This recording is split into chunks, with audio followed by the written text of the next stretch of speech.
आप सबका स्वागत है बैंक के साथी यूट्यूब चैनल पर। आज हम कवर करेंगे डेली करंट अफेयर्स 14 जून का।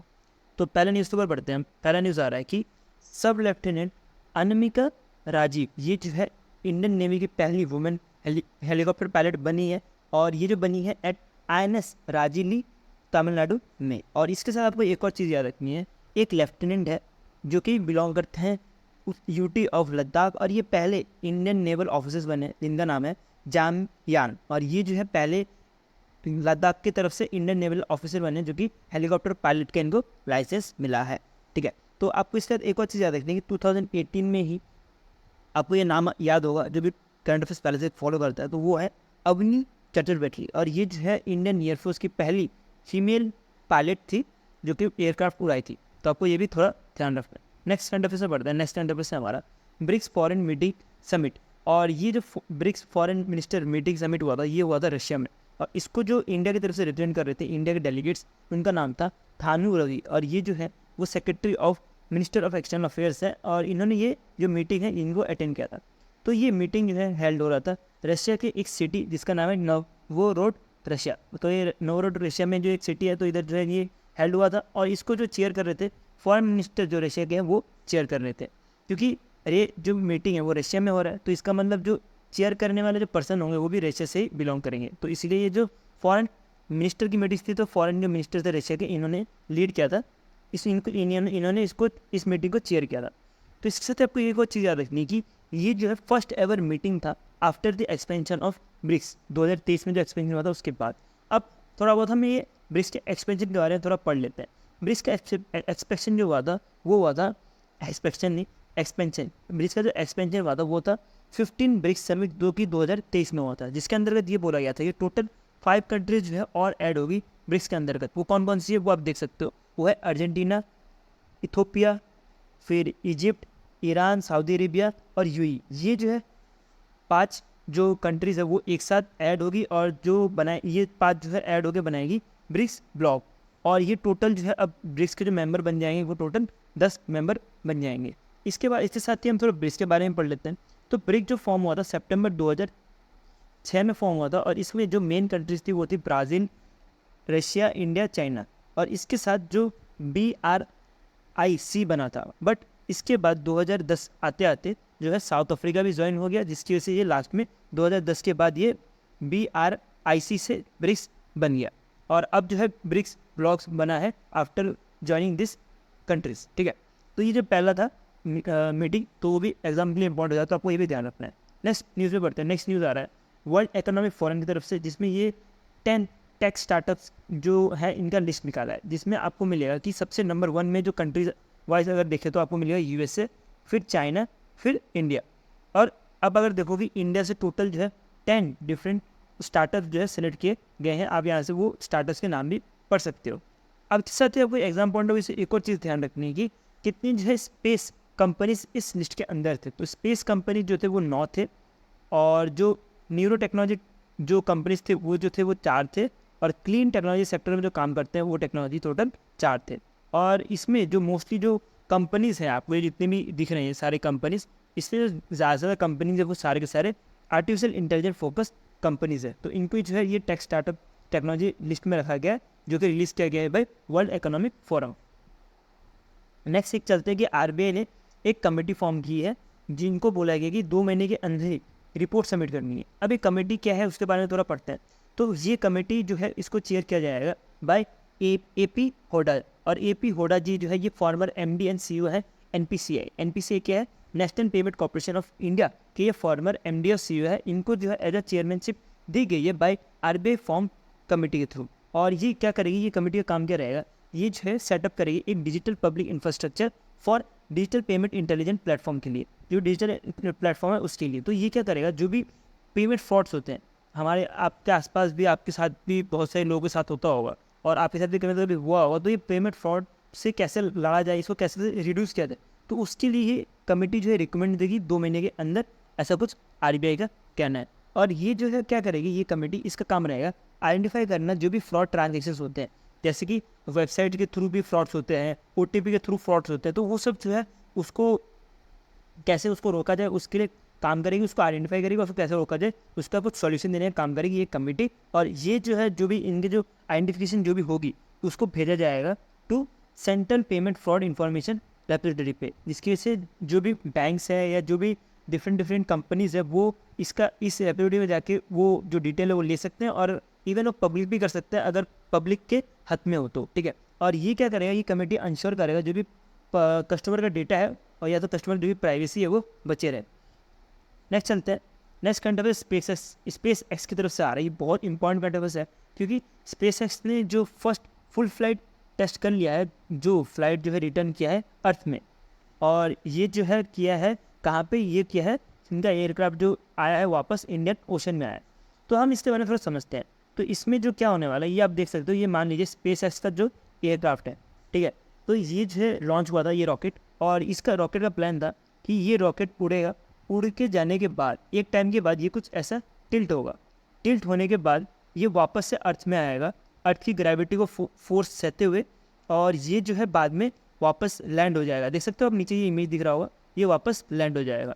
और ये होने की वजह से इस रॉकेट को हम वापस से रीयूज़ कर सकते हैं, और स्पेस जो है पहला वर्ल्ड में कंपनी बना है जो कि इसको हासिल कर पाया, इस जो मिशन को है इसको हासिल कर पाया। तो ये जो मिशन था ये पहला मिशन नहीं था, ऐसा नहीं कि स्पेस एक्स ने एक बार मारा हाथ और एक बार में ये मिशन कंप्लीट हो गया। स्पेस एक्स को टोटल 4 टेस्ट लग गए, इससे पहले 3 टेस्ट हुए थे जो फेल हो गया, बट ये जो है चौथा टेस्ट है जिसमें स्पेस एक्स पास हो गया। और स्पेस एक्स का जो ये मिशन है इसका नाम था star space mission. Star space mission जो है ये स्टार स्पेस एयरक्राफ्ट और जो सुपर हैवी रॉकेट है, इन्होंने ये दोनों को मिला के ही बोला जाता है स्टार स्पेस रॉकेट। और ये जो बनाया गया था ये स्पेस ये जो लॉन्च किया गया था वो क्या था, फैल्कॉन 9 के थ्रू। तो आपको ये भी याद रखना है कि जो स्पेस एक्स का जो फैल्कॉन 9 है इसके थ्रू ये लॉन्च हुआ था। और ये जो है फुली रीयूजेबल ट्रांसपोर्ट सिस्टम होने वाला है जो कि डिज़ाइन किया है, ये कैरी कर सकता है क्रू मेंबर्स इवन कार्गोस को भी। तो ये बहुत हेल्पफुल होगा और ये फ्यूचर में भी डेफिनेटली हमारी इसरो जैसी कंपनी इंडियन गवर्नमेंट की जो स्पेस एजेंसी है ये भी वो फॉर्म करेगी, और हम जो है इससे स्पेस एक्स से भी अच्छे सैटेलाइट बनाएंगे। नेक्स्ट चलते हैं नेक्स्ट करंट अफेयर्स में। नेक्स्ट करंट अफेयर्स है हमारा कि विद्युत रक्षक जो है एक इंडियन आर्मी का एक क्या है जनरेशन मॉनिटरिंग और कंट्रोलिंग सिस्टम है। तो हम इसके बारे में थोड़ा पढ़ते हैं। इसको जो लॉन्च किया गया है by lieutenant general Upendra Trivedi ji, और ये जो है ये है vice chief of Indian army के। और ये जो इन्होंने तो लॉन्च किया लेकिन इसको जो डेवलप किया गया है वो डेवलप किया गया है जो राज प्रसाद RS जो कि मेजर है, कहाँ के, ये मेजर है आर्मी डिज़ाइन की। तो इन्होंने ये विद्युत रक्षक बनाया है। अब हम समझते हैं विद्युत रक्षक है क्या। विद्युत रक्षक एक तरह का IoT बेस्ड मतलब internet of things enable generator monitoring and protection and control system है। तो आपको ये याद रखना है विद्युत है क्या। नेक्स्ट चलते हैं, नेक्स्ट है हमारा प्रभा। ये जो है इसरो ने डेवलप किया है CFD मतलब क्या हुआ, कम्यूटेशन फ्लूइड डायनेमिक्स सॉफ्टवेयर। और ये सॉफ्टवेयर क्या करेगा, ये सॉफ्टवेयर हेल्प करेगा कि जो भी एक्सटर्नल या तो जो इंटरनल फ्लो लॉन्च व्हीकल का है उसको डिज़ाइन करने के लिए। तो इसको हम समझते कैसे, ये मान लीजिए ये हमने ये वाला एग्जांपल लिया था ना हमने स्पेस एक्स का, तो ये एग्जांपल ले लीजिए। तो इसको डिज़ाइन करना कि कैसे जो रॉकेट उड़ेगा एक्सटर्नली और इंटरनली कैसे उड़ेगा, तो वो सब जो कंप्यूटर सिस्टम में डिज़ाइन करने के लिए इसरो ने एक सिस्टम निकाला है जिसका नाम रखा है इन्होंने प्रभा। और ये प्रभा का फुल फॉर्म भी याद रखना आपको एग्जाम पॉइंट ऑफ व्यू से, वो होता है parallel RANS solver for aerospace vehicle aerodynamics aerothermodynamics analysis इसका नाम है। इसका पूरा फुल फॉर्म आपको याद रखना है, एग्जाम पॉइंट बहुत ज़्यादा इंपॉर्टेंट है, ठीक है। तो इसमें जो आपको CFD बताया तो इसका आपको फुल फॉर्म इसका भी याद रखना है, क्योंकि मैंने आपको बताया कि कम्यूटेशन फ्लूइड डायनेमिक्स। और ये क्या करता है, ये हेल्प करता है कि प्रिडिक्ट करने के लिए जो भी एरोडायनेमिक्स है उसका मैकेनिज्म्स को और एरोथर्मल लोड्स को, और ये जो सॉल्व करता है जो भी इक्वेशंस है मास मूवमेंट एनर्जी। ये एग्जाम पॉइंट से इतना इंपॉर्टेंट नहीं कि मास मूवमेंट एनर्जी के लिए ये जो सॉल्व करता है, बट आपको पता होना चाहिए कि एरोडायनेमिक्स को प्रिडिक्ट करने के लिए ये जो है सॉफ्टवेयर बनाया गया बाय इसरो। नेक्स्ट चलते हैं, नेक्स्ट ये भी एग्जाम पॉइंट से इंपॉर्टेंट, ये भी स्पेस से आ रहा है न्यूज़ कि अर्थ केयर जो है वो है अर्थ क्लाउड एरोसर एंड रेडिएशन एक्सप्लोरर। और ये क्या करेगा, ये जो है क्लाउड और जो एरोसोल्स इफेक्ट है अर्थ क्लाइमेट में उसको स्टडी करने का काम करेगा। और इसको जो डेवलप किया गया है bye John university between the European space agency और जापान एरोस्पेस एजेंसी के थ्रू। और ये दोनों ने मिलकर ये जो है अर्थ केयर बनाया है, ठीक है। तो ये अर्थ केयर कैसे इसको करेगा, जैसे कि आपको पता होगा, मान लीजिए ये अर्थ है, ये हमारा अर्थ है, वो थोड़ा डायग्राम ख़राब बना रहा हूँ, ये अर्थ है, ठीक है। तो आपको पता होगा कि सनरेज जो है जब भी अर्थ में स्ट्राइक करते हैं तो ये वापस से रिफ्लेक्ट बैक भी होते हैं। तो ये जब रिफ्लेक्ट बैक होंगे, जब ये रिफ्लेक्ट बैक हो रहे होंगे, तो उस केस में वो जो है वो पड़ता है क्लाउड के ऊपर, उसका रिफ्लेक्शन पड़ता है क्लाउड के ऊपर। तो उसको जो है नापने का काम करेगा ये क्लाउड केयर। तो आप यहाँ से पढ़ भी सकते हो, जो भी इंसिडेंट रे होगा सोलर रेडिएशन का, वो स्पेस में जब वापस जा रहा होगा और वो ट्रैप हो जाता है, trapping inflated rate emitted from the earth surface से वापस जब चले जाता है, तो तब उसको जो स्टडी करने का काम होगा वो काम होगा अर्थ केयर का। नेक्स्ट कुछ वन लाइनर्स पढ़ते हैं। तो आपको पहला वन लाइनर्स मिलेगा कि एक अवार्ड आ रहा है जो कि मिला है EY वर्ल्ड एंटरप्रेन्योर ईयर 2024 का ये अवार्ड, ये जो है चौथी बार जीता गया है इस पर्सन के थ्रू। नेक्स्ट अपॉइंटमेंट चलते हैं। नेक्स्ट अपॉइंटमेंट सिक्किम के सेकेंड टर्म CM बनाए गए हैं, ये दूसरी बार बने हैं। कौन है? PS ताथरमाम। और इसके बाद गवर्नर का नाम भी याद रखते हो, LP आचार्य जो है गवर्नर ऑफ सिक्किम बने हैं अभी रिसेंटली। इसके बाद आप एक्वेशन देखो तो बैंक ऑफ इंडिया मिलेगा कि बैंक ऑफ इंडिया ने स्टैक खरीद लिया है क्लीनिंग कॉर्पोरेशन ऑफ इंडिया का, और ये जो है बनता है कुछ 6.125% स्टैक।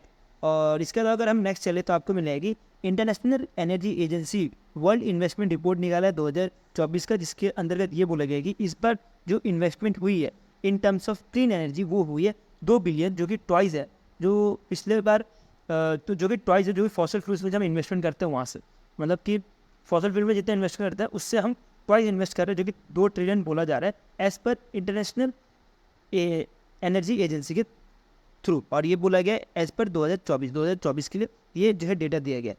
इसके साथ ही एक इंपॉर्टेंट डेट भी पढ़ना एग्जाम के लिए इंपॉर्टेंट है। मैं मोस्टली बोलता हूँ कि इंपॉर्टेंट डेट स्किप करना चाहिए, लेकिन ये फर्स्ट एवर है जिसके से इंपॉर्टेंट हो जाता है। ये फर्स्ट एवर UN का international day for dialogue against among civilians जो है ये बनाया जा रहा है, और इसका आपको डेट याद रखना वो है 10 जून 2024। इसमें एक अच्छी बात ये है कि इसमें आपको कोई भी थीम याद रखने की जरूरत नहीं, क्योंकि इसमें थीम है ही। और इसके लिए जो ड्राफ्ट किया गया था ये ड्राफ्ट किया गया था चाइना ने, तो आपको ये भी थोड़ा ध्यान रखना है एग्जाम पॉइंट ऑफ व्यू से। नेक्स्ट आपको मिलेगा कोई भी करंट अफेयर्स नहीं, क्योंकि हमारे यहाँ पे करंट अफेयर्स खत्म हुआ, और ये था हमारा 14 जून का डेली करंट अफेयर्स। अगर आपको इसका मैं PDF चाहिए तो आप मेरा यहाँ टेलीग्राम ग्रुप से डाउनलोड कर सकते हो। इवन अगर आपको वीकली चाहिए, सेकंड वीकली जून और फर्स्ट वीक का जून पढ़ना है, तो आप इधर टेलीग्राम ग्रुप से मैं डाउनलोड कर सकते हो। और अगर आपको मेरा कोई भी वीडियो देखना है तो आप इस वाले वीडियो में क्लिक कर सकते हो, इसके बाद मैं आपको यही मिलूंगा। अभी के लिए हम वीडियो इतने रखते हैं। Thank you for watching this video.